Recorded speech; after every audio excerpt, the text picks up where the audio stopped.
1 Reis, capítulo de número 18. Quero ler apenas o verso primeiro, mas se você quiser deixar a sua Bíblia aberta, nós vamos trabalhar todo o capítulo de número 18.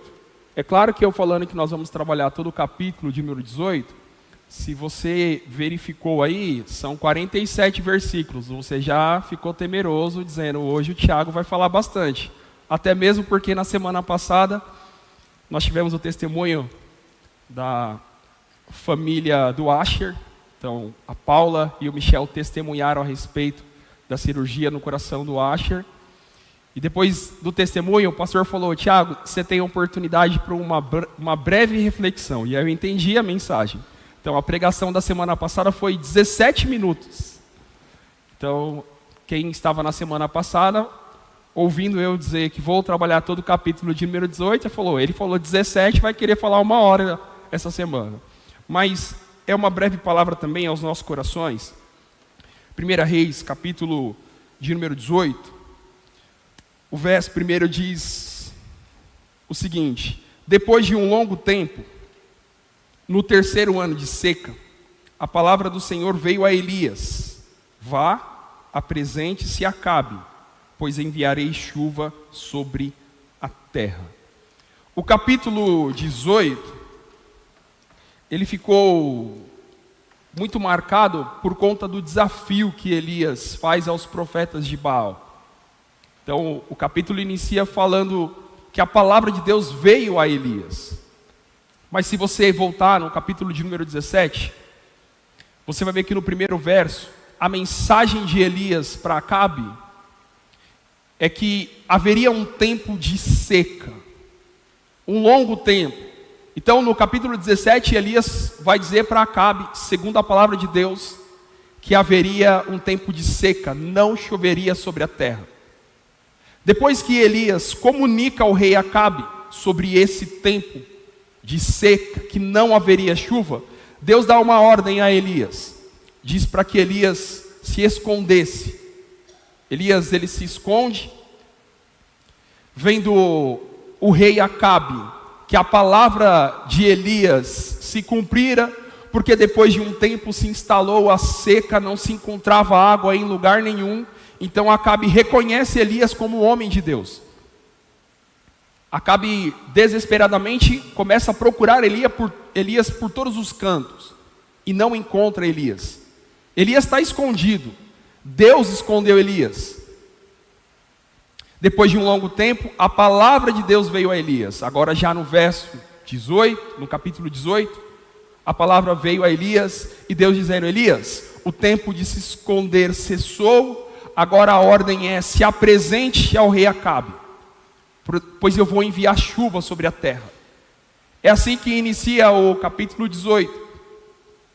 Mas antes de descer água do céu, você vai poder constatar no capítulo 18 que antes de descer a água do céu, desceu o fogo do céu.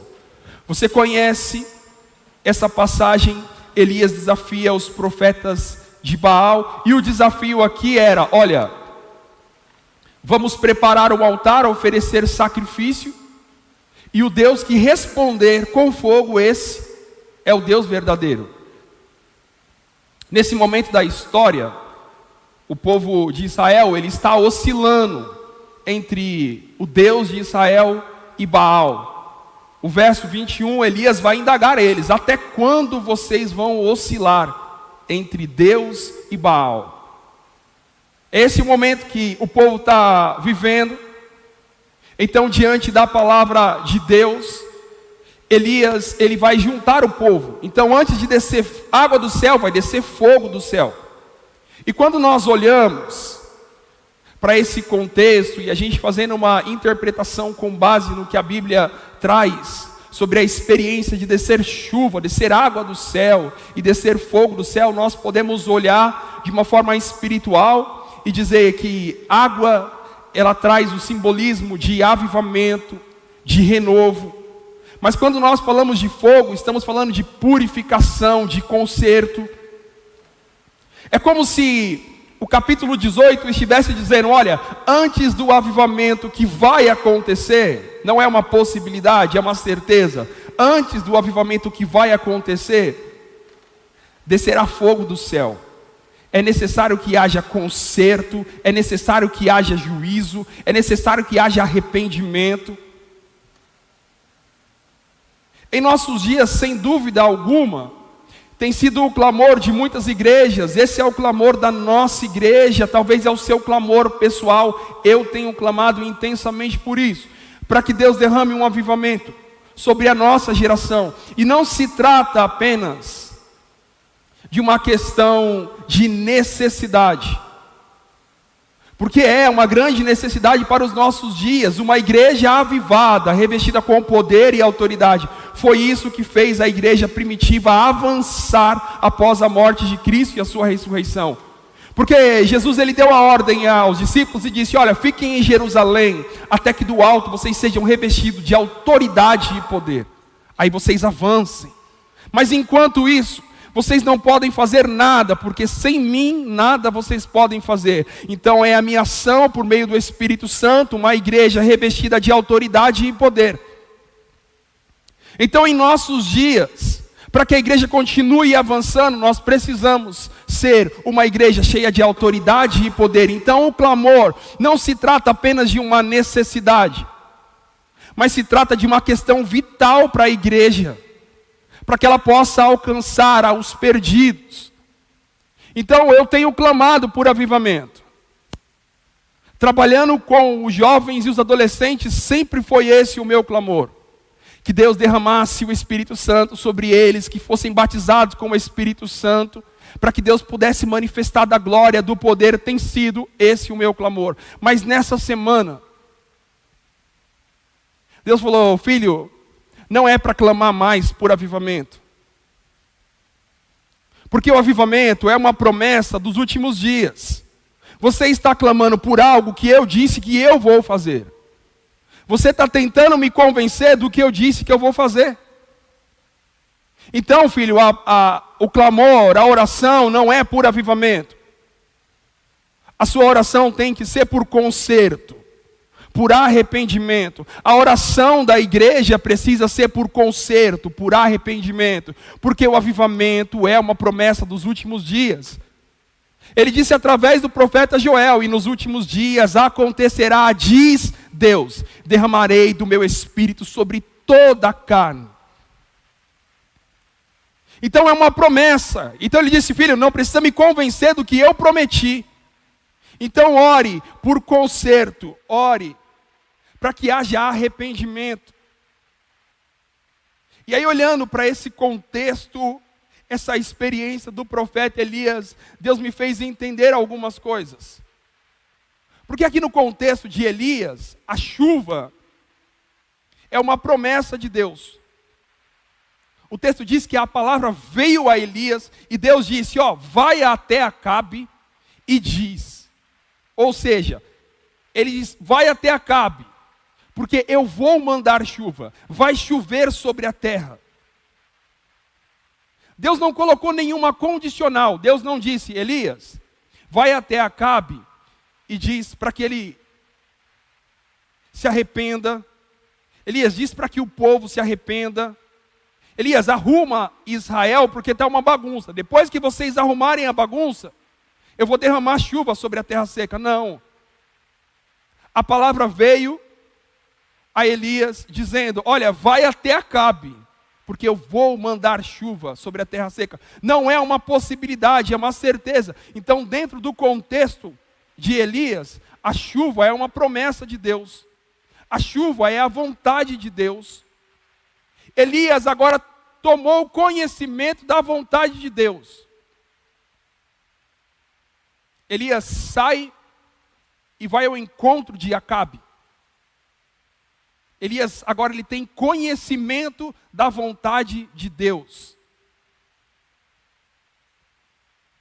Quando Elias chega diante de Acabe, Elias diz para Acabe: olha, peça para que o povo se junte no Monte Carmelo.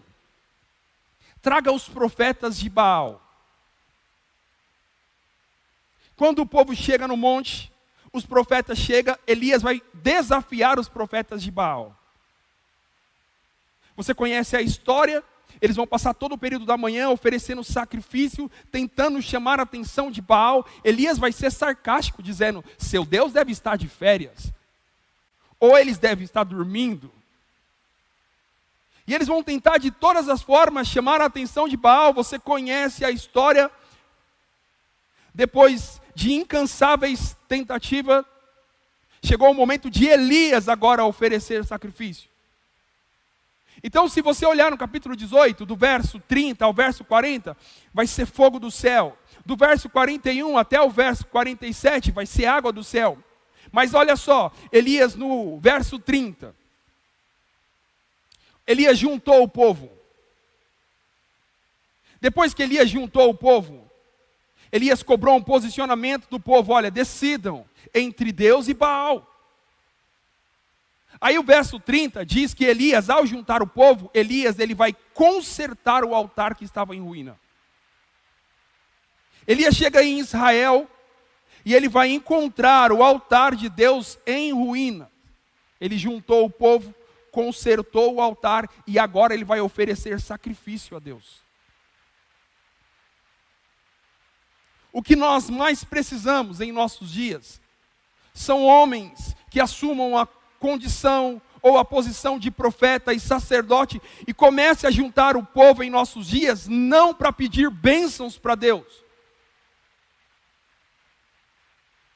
mas para buscar conserto com o seu Deus, para se arrepender dos seus pecados.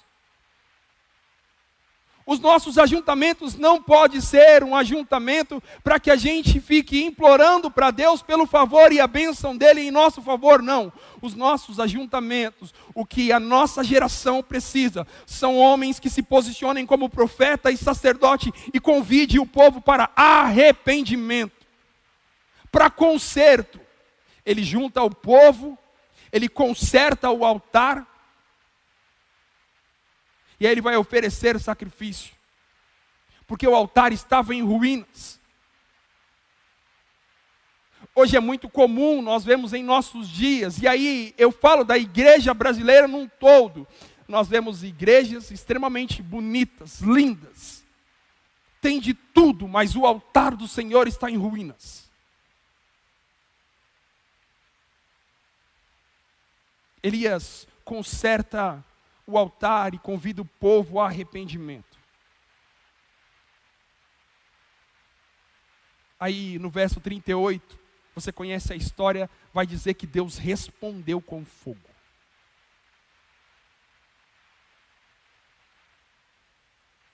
Deus respondeu com fogo. Verso 39, o povo ficou maravilhado diante do que Deus fez e o povo começou a adorar. O Senhor é Deus. O Senhor é Deus. Esse era o cântico, essa era a adoração. Israel, após de ver o Senhor responder com fogo, a adoração, o texto diz que o fogo consumiu o holocausto, consumiu a lenha, consumiu as pedras, o chão, a água que Elias tinha derramado sobre o holocausto. Diante dessa maravilha, o povo olha e eles adoram, dizendo: o Senhor é Deus, o Senhor é Deus. Mas sabe o que me chamou a atenção diante disso? O que me chamou a atenção foi que Deus não pediu para Elias juntar o povo e nem pediu para Elias consertar o altar. Deus não pediu. Você pode ler o primeiro verso. Deus simplesmente falou: Elias, vai até Acabe, porque vai chover sobre a terra.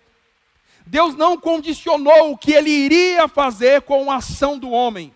Ele não disse: se o homem se endireitar eu faço, se Acabe se prostrar eu faço, se vocês consertarem o altar eu faço. Não, ele diz: olha, independente do que vocês fizerem ou não fizerem, o que eu determinei que eu vou fazer, eu vou fazer.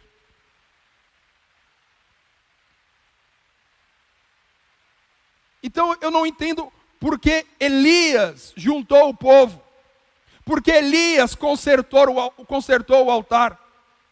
Quem sabe alguém perguntou para Elias: Elias, por que é que você está fazendo o que você está fazendo? Você está fazendo isso para chamar a atenção de Deus? Você está fazendo isso para clamar que Deus mande chuva? Então o que me chamou a atenção é que Elias, primeiro, ele tomou conhecimento da vontade de Deus. Agora que Elias tomou conhecimento da vontade de Deus, Elias se prepara para viver a vontade de Deus. Então tome conhecimento, se prepare e viva a vontade de Deus. Uma pergunta simples. Quando você toma conhecimento que a chuva está chegando, o que você faz? Qual é a sua primeira ação ou a sua reação? Se você ouviu que vai chover, você viu a previsão que é chuva, o céu já está formado para a chuva, qual é a sua ação ou a sua reação diante disso? Agora que você tem conhecimento disso, o que é que você faz? As mulheres correm para tirar a roupa do varal. Os homens, se tiver lavado o carro, vai guardar na garagem para não molhar o carro com a água da chuva. Se você está para sair, você coloca um guarda-chuva na bolsa. Então, tomando conhecimento da chuva, nós nos preparamos para a chuva. É exatamente o que Elias fez. Elias, tomando conhecimento da chuva, sabendo que quem prometeu é fiel para cumprir, Elias se prepara para a chuva. Deus não pediu para Elias juntar o povo, Deus não pediu para Elias consertar o altar. Deus simplesmente disse: Elias, vai chover. E Elias entendeu que a chuva não se tratava apenas de um evento natural. Elias entendeu que a chuva se tratava também de algo espiritual. Era Deus dizendo: Elias, eu quero novamente se aproximar do meu povo. Então, se alguém pergunta para Elias: por que é que você está fazendo? Você está clamando para que Deus mande chuva? Elias vai dizer: não, eu não estou clamando para que Deus mande chuva. O que eu estou fazendo é porque Deus vai mandar chuva. Eu estou me preparando para a chuva e preparando o povo para receber a chuva do céu. Porque ele entendeu que não se tratava apenas de um evento natural. Elias sabia que se tratava de um avivamento, um reavivamento para o povo de Israel, um renovo para Israel. Então Elias me ensina que, tomando conhecimento da vontade de Deus, o que nós precisamos é se preparar para viver a vontade de Deus. Precisamos deixar de ser homens e mulheres que buscam a Deus para tentar convencer Deus do que nós queremos. Precisamos buscar a Deus intensamente para descobrir qual é a vontade de Deus para esse tempo. Qual é a vontade de Deus para a nossa casa? Qual é a vontade de Deus para o nosso casamento? Qual é a vontade de Deus para a nação brasileira, para a nossa cidade? Agora, tomando conhecimento, nós precisamos nos preparar para viver aquilo que Ele disse que vai fazer. Porque se Ele prometeu, quando Deus diz que vem chuva, não é pouca chuva. A previsão do tempo pode te enganar. Mas quando a previsão vem do céu, a certeza que virão chuvas abundantes. Então Elias diz: eu estou preparando o povo, porque Deus vai derramar água sobre a terra seca. Então não é só um evento natural, não se tratava da terra seca de Israel, mas também se tratava de corações que estavam vazios, distantes, vendo Deus, o povo perdido e o coração seco. Ele diz: eu vou derramar chuva e avivar, reavivar o meu povo. Então Elias nos ensina que precisamos buscar a vontade de Deus. Tomando conhecimento dela, a gente se prepara para viver a vontade de Deus. é você pensar numa gestação. Quando um casal toma conhecimento que estão gestantes, eles começam a se preparar para receber essa criança. Prepara um berço, enxoval. Enquanto a criança está sendo gerada, e existe um tempo para o nascimento, o pai e a mãe começam a se preparar, como igreja, também no individual, buscando conhecer a vontade de Deus. Tomamos conhecimento do que Deus está gerando em nós, e aí a partir disso nós começamos a se mover, começamos a nos organizar, começamos a nos preparar. Então Elias vai nos ensinar isso de forma muito simples e clara. Não é fazer para convencer Deus a fazer algo. Não é, de forma alguma. Como isso foi confrontante para mim essa semana. Eu chorava e pedia perdão para Deus.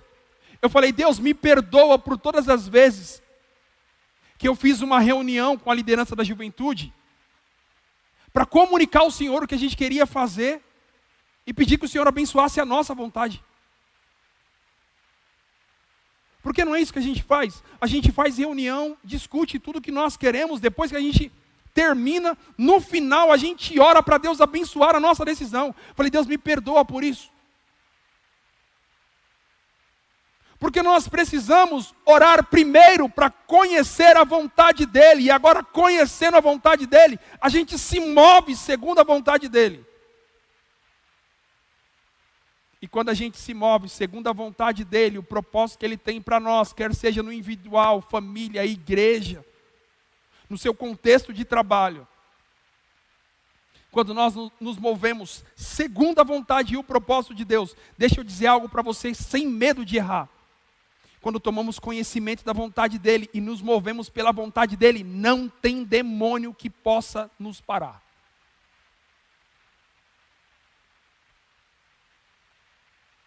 Não tem. É só você ler a história da igreja. A igreja primitiva, homens e mulheres que se moviam segundo o propósito e a vontade de Deus. Você conhece o contexto da história da igreja primitiva? Chegou um tempo que a igreja cresceu tanto.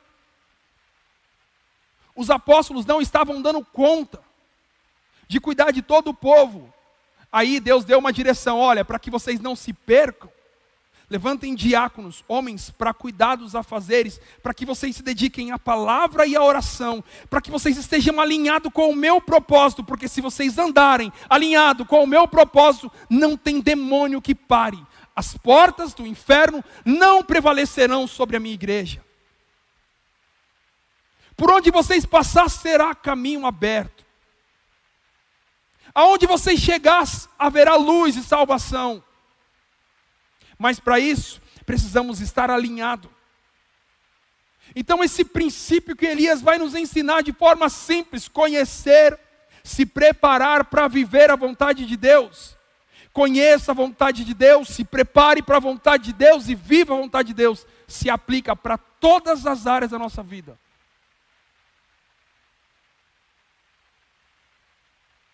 Então, junta com sua esposa e diz, vamos orar para conhecer a vontade de Deus para nós esse ano, para esse tempo. Para que a gente esteja alinhado com Deus. Junta a família, vamos orar porque nós queremos conhecer qual que é a vontade de Deus para a nossa casa. Você tem uma empresa? Comece a orar e diga, Deus, eu quero saber qual é a tua vontade para minha empresa. Senhor, eu quero saber qual é a tua vontade para a minha vida acadêmica. Aonde é que o Senhor quer me usar?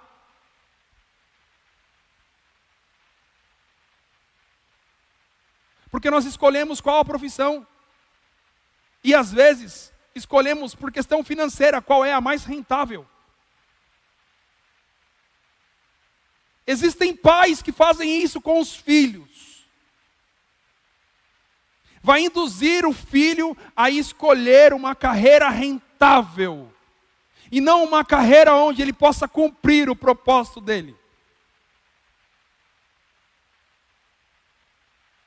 Então, antes de formar um filho para o mundo, você precisa formar um filho para a eternidade. Porque o que vale ganharmos o mundo e perder a nossa alma.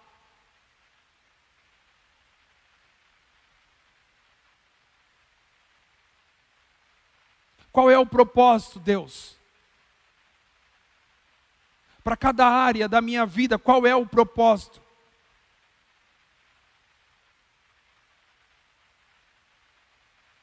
No ano passado eu tive que tomar uma decisão. E envolvia a questão financeira. E aí Deus falou muito forte ao meu coração, falou assim: filho, cumpra o seu propósito. Porque quando a gente cumpre o nosso propósito, precisamos entender que nós somos abençoados pelo propósito. Então cumpra o seu propósito e você será abençoado pelo teu propósito. Então precisamos nos apresentar diante de Deus com um coração disposto a reconhecer os nossos pecados, as nossas falhas, as nossas transgressões. Precisamos nos posicionar como os filhos de Deus. Precisamos consertar o altar que está em ruína e clamar por fogo. Para quê? Para que Deus possa purificar o nosso coração, para que Deus possa purificar a nossa mente. Porque quando chegar o momento da chuva, quando a bênção descer do céu, eu estou pronto para receber e viver tudo o que Deus tem para mim.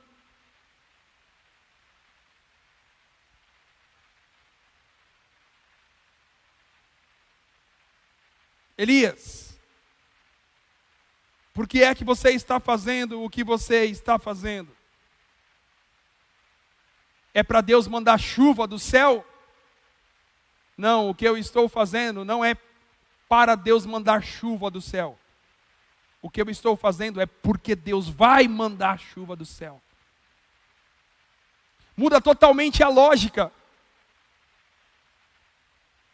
Eu não faço porque quero, eu faço porque tenho.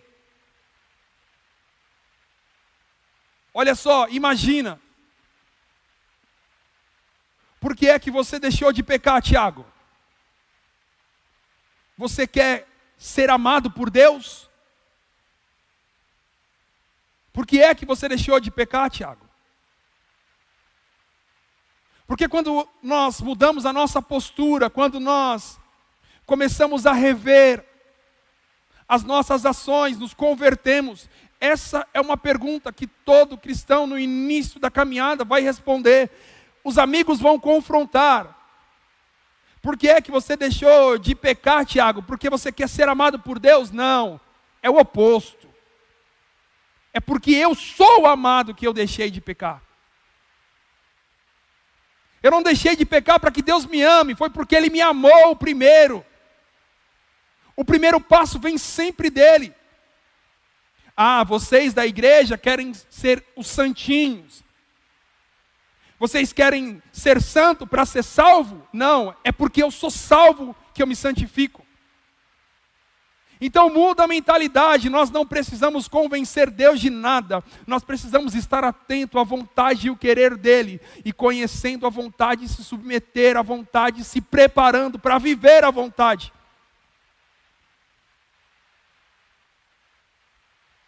Então um homem e uma mulher de Deus não ora porque quer convencer Deus de alguma coisa. Ora porque quer conhecer a vontade dEle. Não quer convencer Deus de alguma coisa, mas quer convencer Deus. Quer conhecer a vontade de Deus.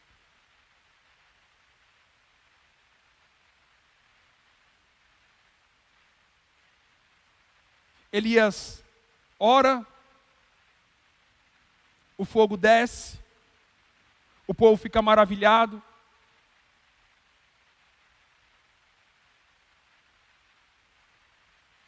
Quem sabe alguém indagou: Elias, a resposta foi: eu faço isso não porque eu quero que Deus mande chuva, mas eu estou fazendo porque Deus vai mandar chuva. Alguém vai dizer: Elias ficou louco. Já faz um bom tempo que não chove. Elias está falando que ele convidou o povo para se posicionar, ele consertou o altar, ele ofereceu sacrifício a Deus, ele adorou a Deus. Ele disse que ele está fazendo isso não é para convencer a Deus, não é para que Deus mande chuva, ele fez isso porque vai vir chuva. Elias ficou louco. Não é possível, faz tanto tempo que não chove, não tem nem sinal de chuva. Não tem uma nuvem sequer no céu e Elias está falando que vai chover. Elias ficou louco.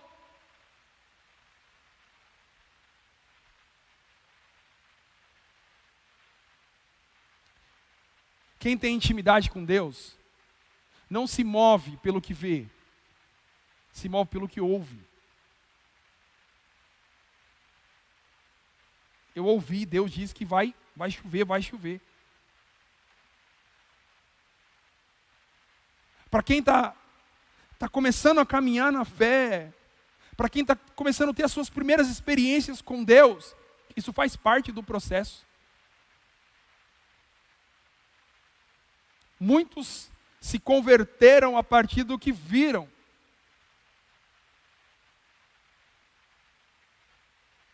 Mas quando a gente começa a ter intimidade com Deus, a gente não se move pelo que vê, a gente se move pelo que a gente ouve. A gente ora, não para convencer Deus, mas para ouvir qual é a vontade dEle, e Ele falando qual é a vontade, e a gente se move pela vontade, é pelo que ouviu e não pelo que viu. Ainda que não haja sinal no céu, se Deus diz que vai chover, vai chover.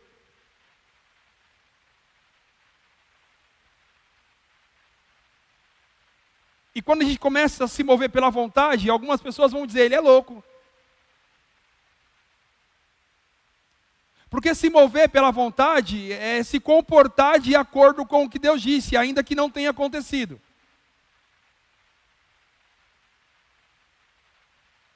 Porque se Deus falou, vai acontecer. É questão de tempo, e o tempo é dele. Mas eu começo a me mover como quem tem consciência que vai acontecer, pronto. Um exemplo muito simples. A pessoa chega e fala assim: Deus falou que vai me dar um carro. Aí você pergunta para a pessoa: você tem garagem? Não. Você tem habilitação? Também não. Mas Deus falou que vai te dar um carro, você ainda não preparou a garagem, nem tirou a habilitação? Ou a sua fé é muito pequena, você está esperando ver para crer. Eu lembro que 2 anos antes de começar a namorar com a Daiane, as meninas da igreja vinham me cumprimentar, pastor, e eu cumprimentar assim, de longe, assim, ó.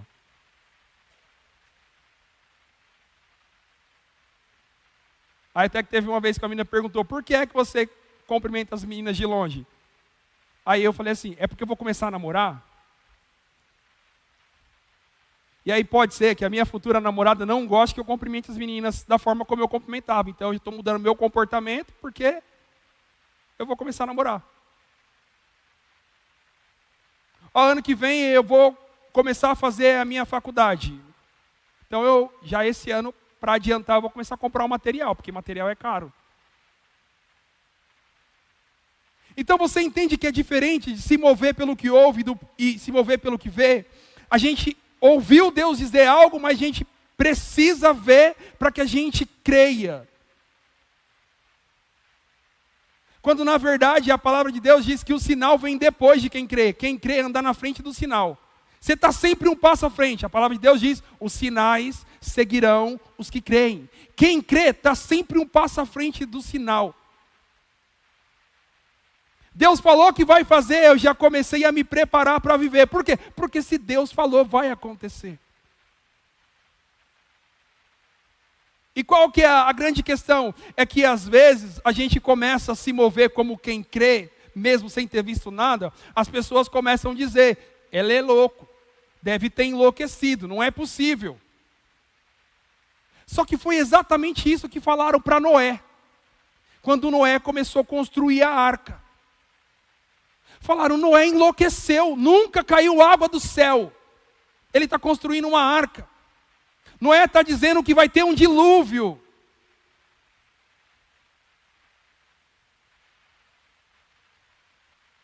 Mas quando a promessa se cumpriu, foi só os loucos que foram salvos.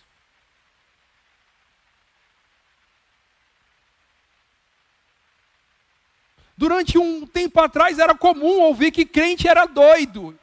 Hoje se ouve pouco. E para mim isso está se tornando um problema.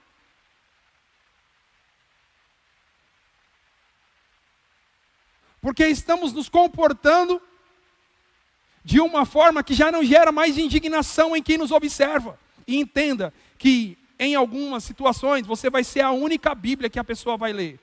Então talvez no seu trabalho, você vai ter contato com pessoas que não são cristãs, não leem a Bíblia, e você pode ser a única Bíblia que essa pessoa vai ler. O seu comportamento, a sua forma de viver e agir, o seu testemunho pode ganhar essa pessoa.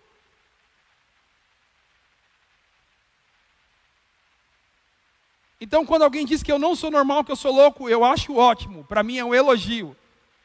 E tenho crido nisso, que no final os loucos serão salvos. Eu não estou falando de sair por aí fazendo coisas bizarras. Longe disso. Eu estou falando de sair por aí agindo de acordo com o que Deus disse.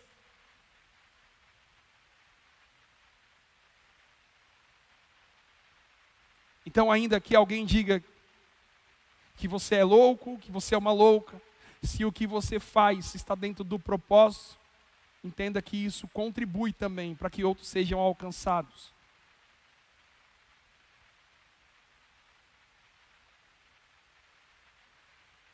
Então você conhece a história, o dilúvio veio e só os loucos foram salvos. Por que é que eu estou dizendo tudo isso? Porque os eventos dos últimos dias da igreja é a volta de Cristo, é um grande avivamento nos últimos dias. Esses são os eventos dos últimos dias. Essa é a vontade conhecida de Deus. Tomando conhecimento disso, nós como igreja precisamos viver de acordo com essa vontade de Deus. Então não é viver como quem será salvo, é viver como quem já foi salvo. Não é viver como alguém que quer convencer Deus de um avivamento, mas como alguém que tem certeza do avivamento. Então esses são os eventos dos últimos dias, esses são os eventos que anunciam o cumprimento do propósito de Deus para a humanidade. Haverá nos últimos dias um grande avivamento e a volta de Cristo Jesus. Como igreja, nós precisamos a viver de acordo com essa vontade, para que o mundo veja, para que eles creiam, ainda que a nossa forma de viver gere esse pensamento ou essa opinião que nós somos loucos.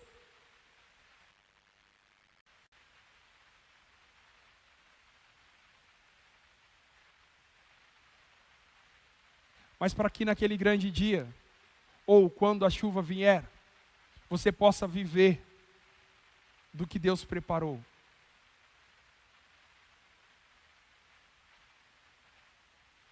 Essa busca por conserto, essa busca por reparar o altar, é a busca de quem entendeu o que Deus vai fazer. E tendo consciência que Deus vai fazer, decidiu que quer viver aquilo que Deus vai fazer. Então, durante essa semana, isso foi um confronto, mas ao mesmo tempo um alinhamento. Deus dizendo, você crê na minha palavra, você crê que haverá um grande avivamento? Você crê? E eu disse, eu creio, Deus. Então ele disse, então não clame mais pelo avivamento, clame pelo conserto, por arrependimento. É só isso. E uma leveza no coração, por quê? Porque Deus trouxe à memória a história de Noé, e eu disse, Noé, ele comunicou isso e o povo não acreditou. Então Deus me fez entender que o meu papel não é convencer o povo de um avivamento e nem fazer o povo buscar o avivamento, mas torne conhecido o que vai acontecer e comuniquem aqueles que querem viver, se preparem, porque não é uma possibilidade, é uma certeza. Então, como igreja, quando nós começarmos a viver de acordo com o propósito,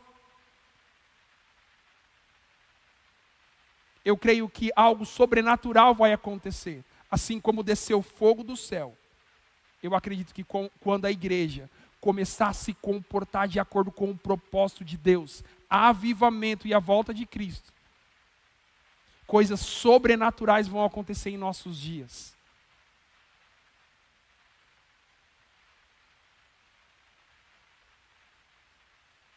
E isso não é uma mensagem apenas para nós como igreja. É uma mensagem para nós como família. Principalmente para os homens. Noé estava alinhado com o propósito de Deus. Quando a promessa da chuva se cumpriu, a família de Noé estava segura. Quando a promessa da chuva se cumpriu em Israel, Elias, como profeta, ele tinha juntado o povo e preparado o povo para viver a chuva. Lembra que eu disse? O que Deus precisa nesses dias é de homens que se levantem como profetas e como sacerdote. Como homem da casa, você precisa se levantar como sacerdote e preparar a sua família. Para que as promessas de Deus, ao se cumprir, a sua família não fique de fora. Como profeta, os homens dos altares, pastores, líderes da nossa nação, dos nossos dias, precisa juntar o povo e começar a clamar por arrependimento. Começar a consertar o altar para que Deus possa responder nesse tempo com fogo, nos preparando para o grande avivamento e a volta de Cristo.